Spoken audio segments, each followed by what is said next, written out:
So, on to the macro gameplay. Resistant awaiting pickup. We could use this additional supplies for the patches where it's an armor build and upgrade facilities. The Resistance has a hidden cache of resources stashed outside of Advent's reach. But that means we'll have to fly over and scan the area if we want to recover this stuff for ourselves.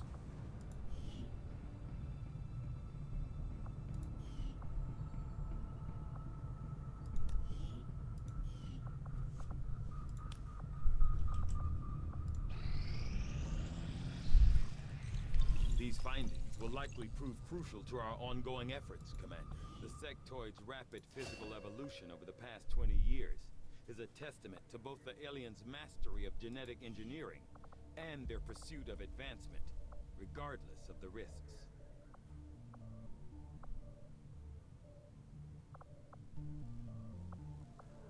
The Advent officers have...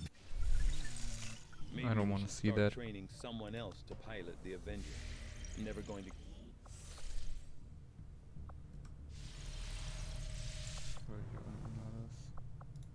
Force over strength.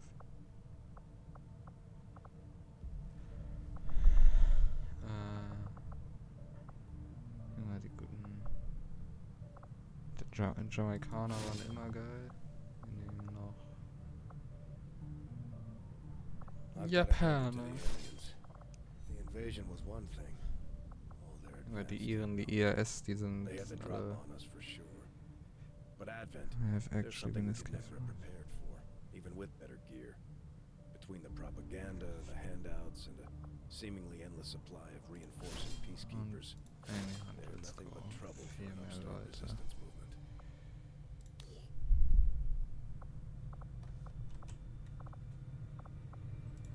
We've done what we can to honor our fallen soldiers, Commander. It's not much, but it gives our people a chance to pay their respects. Wie voll mache ich die? I hope not that much. Ah, das ist eine gute Idee. Done it. Yes. Gut. Das Staffing-Problem ist ein bisschen gesolved und jetzt scannen die noch ein. 2 days.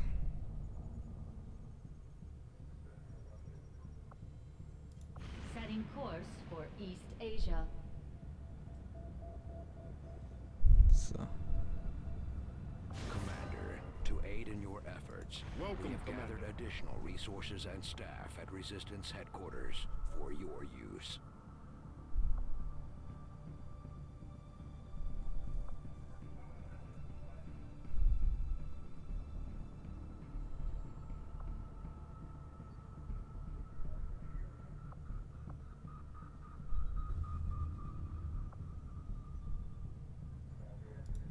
Save.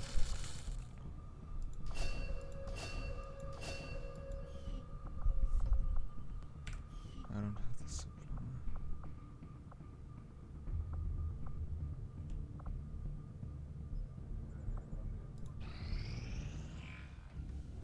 I take it this was easier than your last procedure, Doctor. Central, Commander. Yes, I find the process to be far less disconcerting when the subject has already expired. The results, however, it's best you see for yourself. My autopsy of the Advent captain has confirmed the existence of an implant, similar in design to the unit I extracted from the commander. But there are differences. What kind of differences? The data you see is being pulled directly from this Advent captain's implant. The sequence here is essentially you, Commander. Or at least the tactical information they were processing through your mind. As you can see, the data is nearly identical. They were using you against us.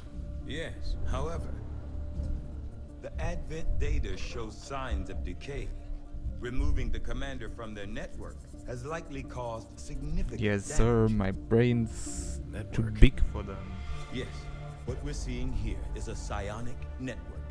These implants are capable of receiving and transmitting information, a great deal of information, somehow encoded in a stream of psionic energy. My working theory? Advent uses this network to augment the tactical readiness of its troops, as well as disseminate orders from its central command. Observe.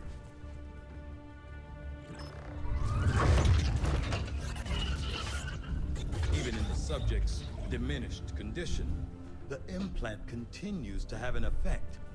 A truly astonishing achievement. Or a weakness. Potentially. But I need direct access to their network to know for sure. I'm guessing that won't be easy. We'd need an active link. And that would mean hacking a live admin officer. Like I said, not easy. Still, it's the best lead we've got. Your call, Commander. Not yet. New objective added. Okay. I've updated our latest operational objectives, Commander. The Advent captain Physically seems to provide larger a and means more of tactically stabilizing the capable link than between the local subordinate subordinates troopers, the and the Advent Advent officers network administer tower a itself. system of control over the troopers through carefully engineered psionic link augmented with a mechanical implant. From my initial examination of the commander and a careful review of the information gathered in the alien containment area, I now have a theory as to how this system was established. It is my firm belief that this process of psionic control was specifically engineered to allow rapid deployment of tactical information drawn directly from the subconscious mind. In this case, the mind of our very own commander. There's me, my big brain. With this hierarchy in place, tactical knowledge stored in the depths of the commander's mind was processed and transmitted to the Advent officers, who in turn directed the troopers and other subordinates. With the commander no longer attached to their psionic network, it's difficult to say how the orders are being dispersed at this point, although I'm sure the aliens have planned for this potential contingency. I believe it may be possible to tap into this network, but it would require the use of a living Advent officer to function as a conduit. To facilitate this difficult task, we've worked to develop a new device, the Skulljack, which should be capable of disabling an officer. From there, it's simply a matter of hacking the officer in the field, although I won't speculate as to the outcome. Commander, if we're going to try to build this Skulljack that Tigan came up with, we're going to need a specialized facility to test it out.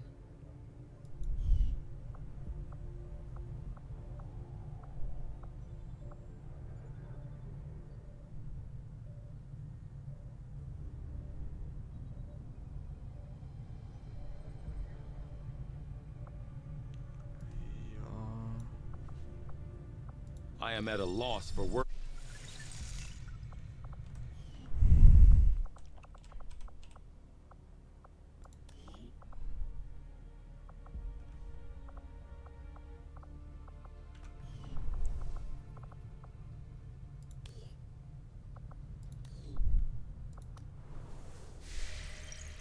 We're here for one day. I appreciate the new lab facilities, Commander. Nice, nice.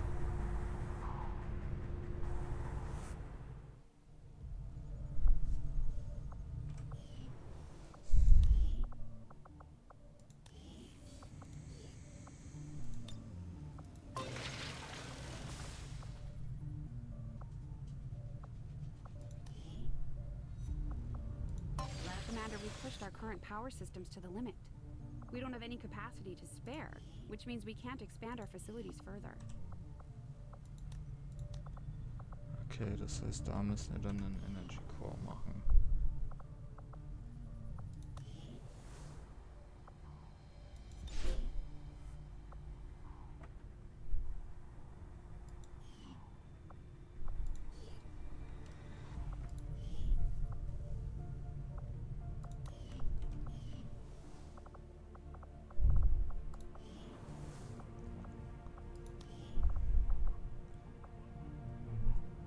Days on Megan.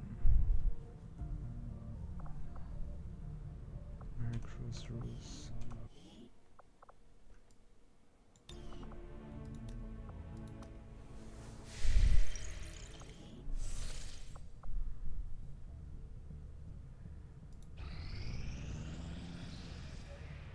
I am sure you will find the results to be as intriguing as I do, Commander. Early reports from the Resistance referencing an alien creature said to be capable of shape-shifting were initially dismissed by local cell leaders who attributed the sightings to combat stress and malnutrition. It wasn't until our own forces engaged with the creature that we successfully confirmed its existence.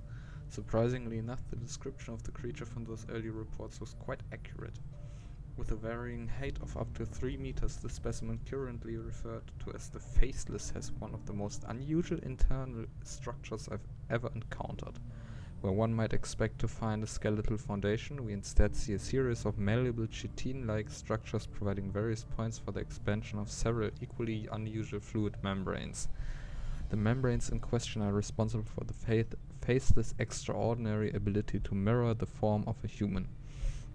In recirculating key cellular combinations via an elaborate internal structure, the Faceless is capable of forming solid shapes while also mirroring colors and textures without physical sampling. As of yet, we've only seen evidence of the Faceless attempting to imitate humans, but not other species or inanimate objects. Whether or not this is a limitation of their genetic makeup or an intentional manipulation of their abilities by the aliens, we cannot say at this time. Beacon generates a holographic decoy to draw enemies' attacks for one turn. It is deployed like a train found to the site where the decoy will appear. Like the encryption we would typically encounter with the rest of the aliens.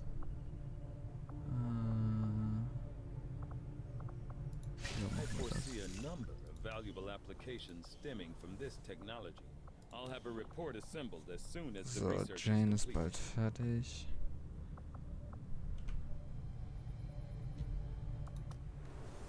What we do now.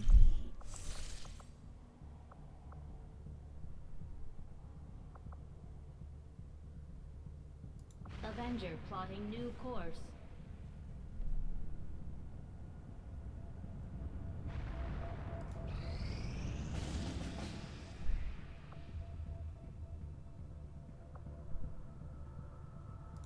Commander, with the number of contacts we've established, we're getting requests for support from multiple sites around the world.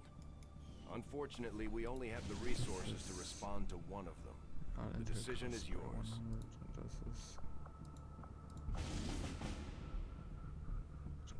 Geht nix. Na.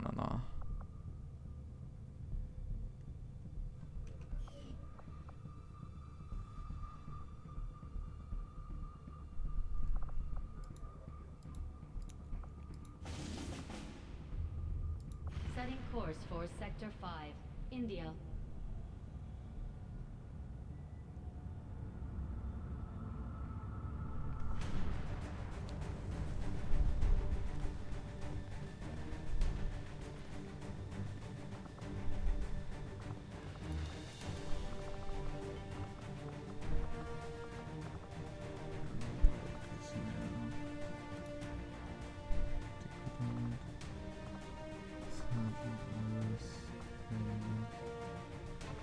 Engineer. Nice. Ja.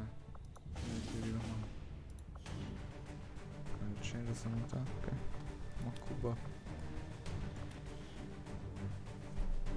Ja. So, mission. Let's go. On to the next episode.